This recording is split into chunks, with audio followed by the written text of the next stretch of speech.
Hello students, I hope कि साल भर जो भी हार्डवर्क आपने साइंस के पेपर को लेकर किया है उसके अकॉर्डिंग आपका पेपर बहुत अच्छा गया होगा। हमारे पास एक क्वेश्चन पेपर कोड का यहाँ पर सेट है। इसका जो केमिस्ट्री वाला पोर्शन है वो हम करने वाले हैं। बच्चों, केमिस्ट्री से जो पूछे गए क्वेश्चंस हैं बहुत टफ नहीं थे, सीधे क्वेश्चंस पूछे गए थे, कोई कॉन्सेप्चुअल क्वेश्चंस नहीं थे। फर्स्ट क्वेश्चन है एक्सप्लेन गिविंग रीज़न। यहाँ पर आपको इसमें रीज़न देना था। 2 मार्क्स का ये क्वेश्चन था।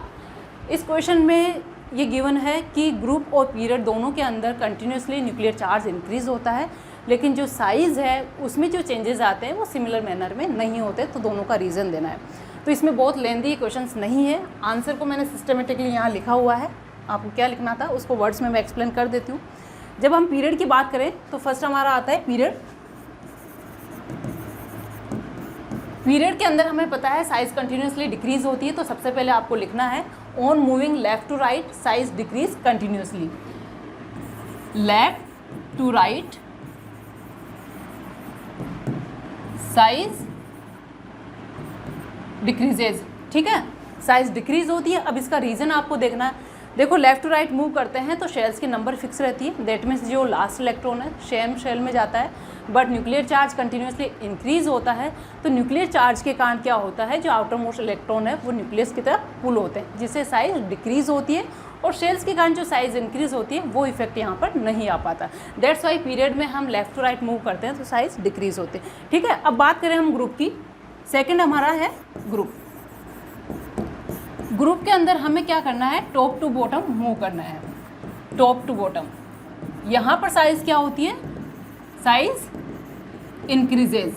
सबसे पहले हमें लिखना है साइज में क्या चेंज होते हैं, ठीक है। अब यहाँ पर जो चेंज है, एक तो शेल्स की नंबर इंक्रीज होती है, shells number increases, and second nuclear charge है वो भी क्या होता है हमारा, इंक्रीज होता है। दोनों फैक्टर इंक्रीज हो रहे हैं, बट यहाँ पर जो शेल्स के कारण जो साइज इंक्रीज होती है वो मोर डोमिनेंट होती है, और जिसके कारण क्या होता है, जो आउटर मोस्ट शेल के इलेक्ट्रॉन है उनका न्यूक्लियस से डिस्टेंस इंक्रीज हो जाता है, जिससे न्यूक्लियस ज़्यादा पावर से उसको आउटर शेल के इलेक्ट्रॉन को पुल नहीं कर पाता, जिससे साइज़ क्या होती है, इंक्रीज होती है। क्लियर। तो ये दोनों फैक्टर इस क्वेश्चन में आपको लिखने थे।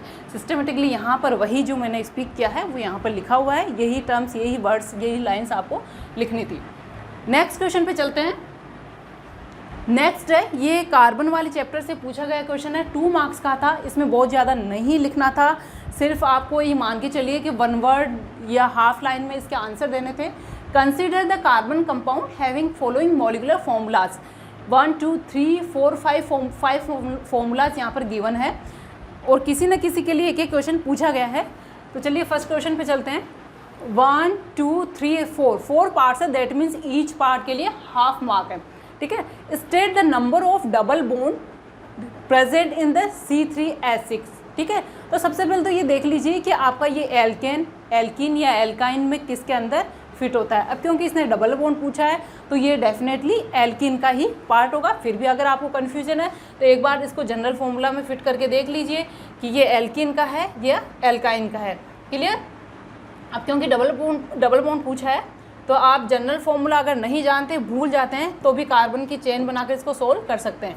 तो ए हमारा है, C3 कार्बन अटैच है, इसके अंदर H6 है, एक साइड में आप 3 लगा दीजिए, एक ये डबल बॉन्ड हो गया, 3 हाइड्रोजन और बचे हैं, ये 2 और यहाँ पर 1 हाइड्रोजन, ठीक है। 6 हाइड्रोजन हो गए, दैट मीन्स हमारे पास क्या है, the number of double covalent bond. Answer है इसका 1, और न्यूमरल्स में भी आप लिख सकते हैं 1 double covalent bond, double covalent bond, ठीक है।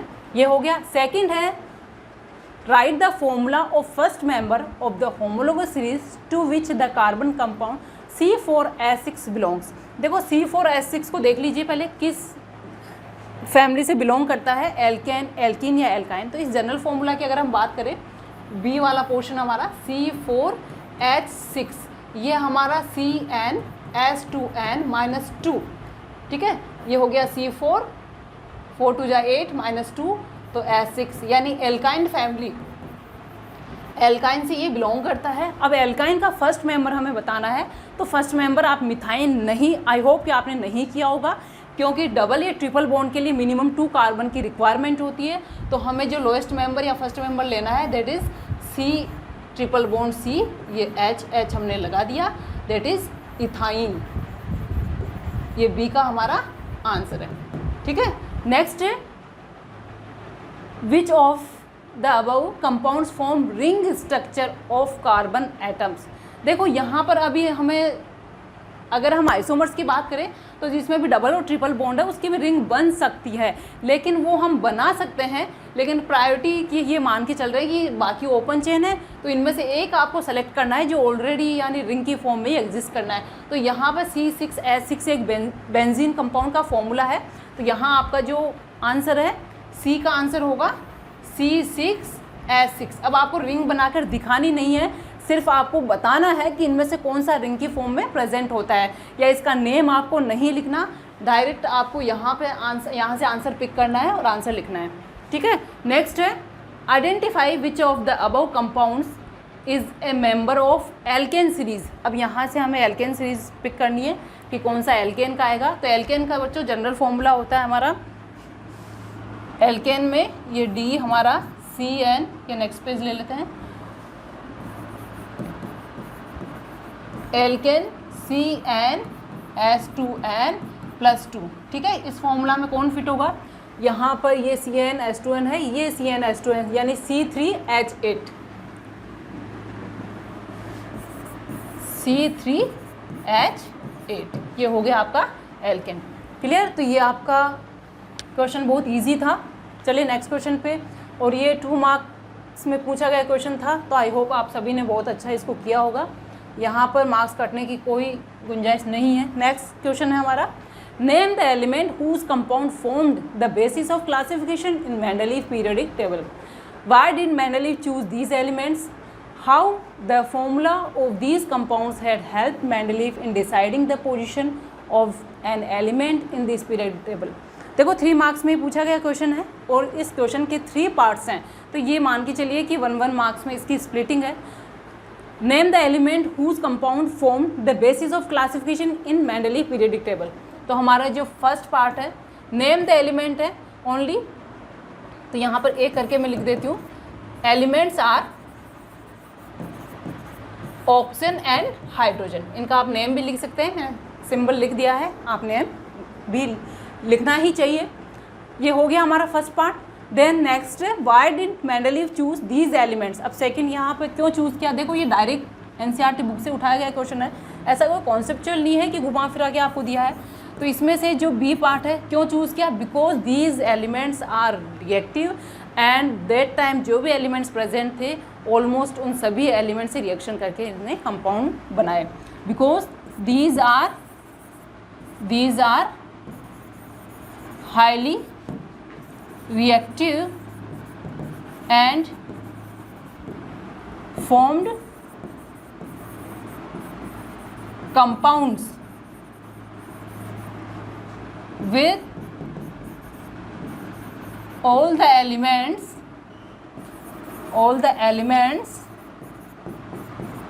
present that time। ठीक है, अभी हम मेंडलीव की बात कर रहे हैं, तो उसी टाइम के जो एलिमेंट्स हैं, जितने भी एलिमेंट्स थे उसके साथ इन एलिमेंट्स ने रिएक्शन करके कंपाउंड्स बनाए। ये हमारा सेकंड पोर्शन हो गया। नाउ अब how the formula of this compound had help in Mendeleev deciding the position of element in the periodic table. अब इसमें क्या, आपको अगर मेंडलीव को आपने अच्छे से स्टडी किया है तो इसको रिकॉल कीजिए। एलिमेंट्स के साथ फॉर्मूला बनाए, फॉर्मूला में ऑक्साइड्स और हाइड्राइड्स, तो जिन एलिमेंट्स के ऑक्साइड्स और हाइड्राइड्स के फॉर्मूला सिमिलर थे उन्होंने सेम ग्रुप के अंदर पोजीशन ऑक्यूपाई करी। दैट मीन्स उनकी क्या थी, वैलेंसी सेम थी। एलिमेंट्स विच हैज या which form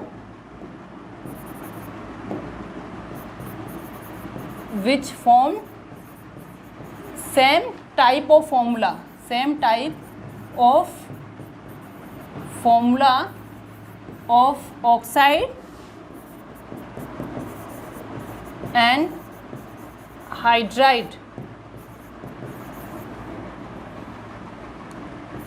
occupy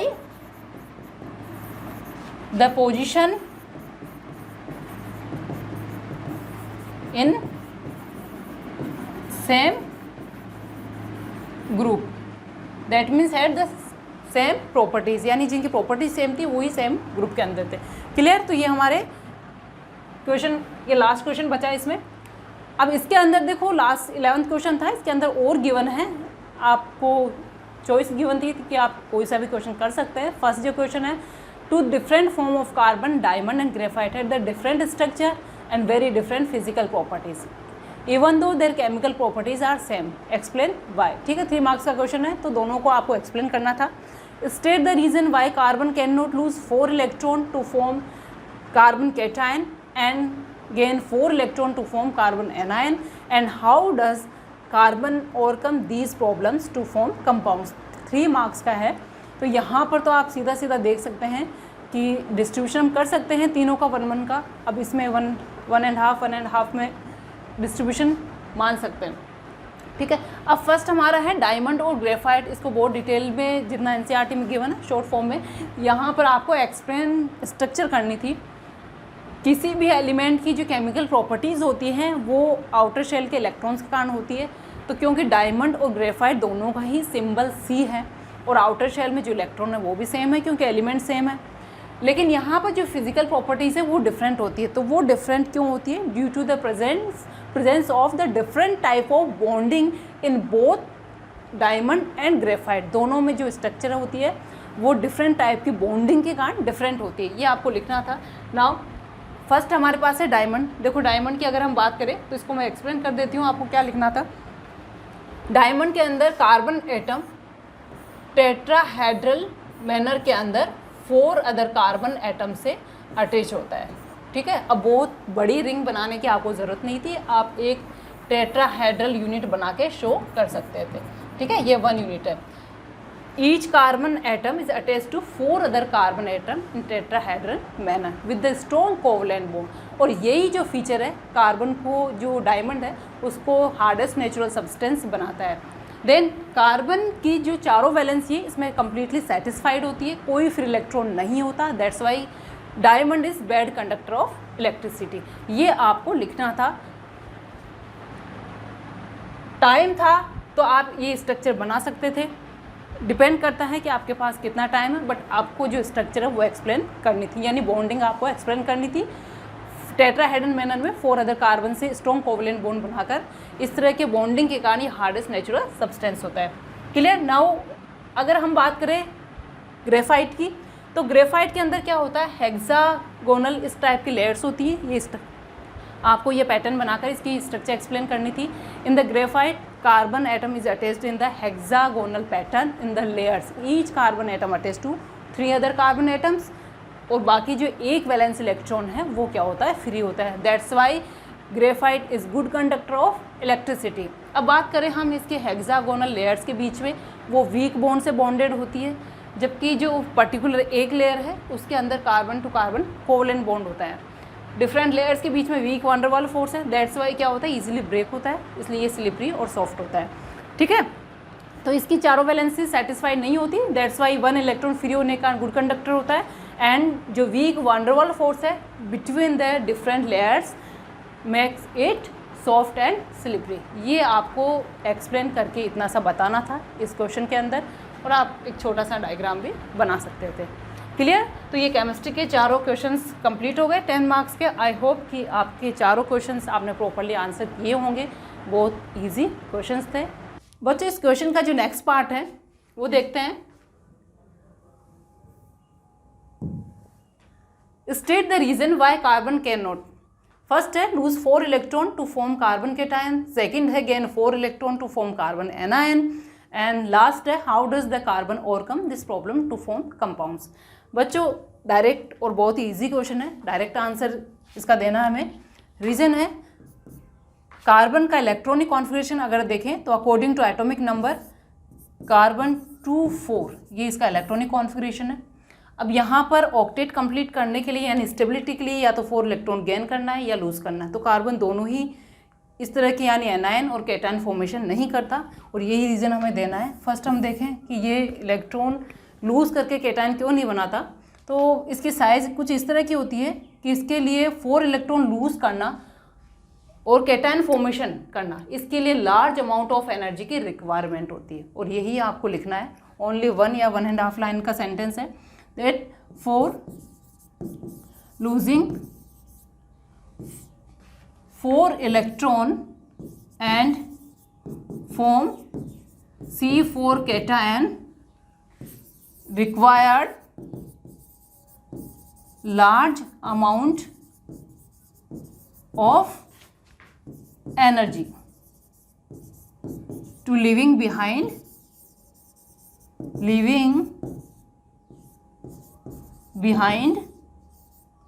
C4 cation in which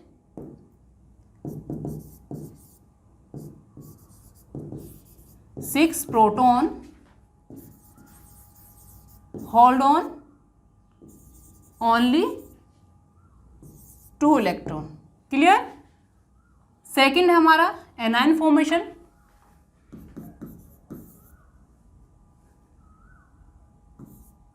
carbon can not form C4 anion because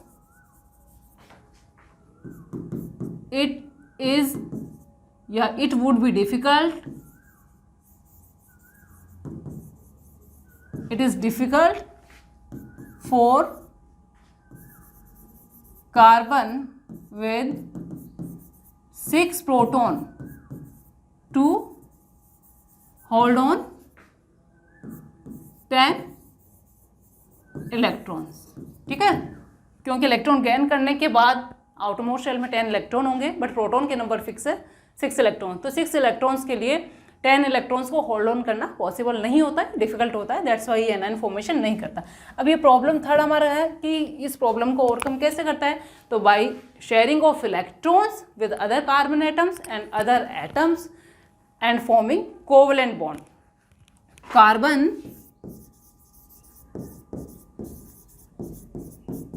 overcomes this problem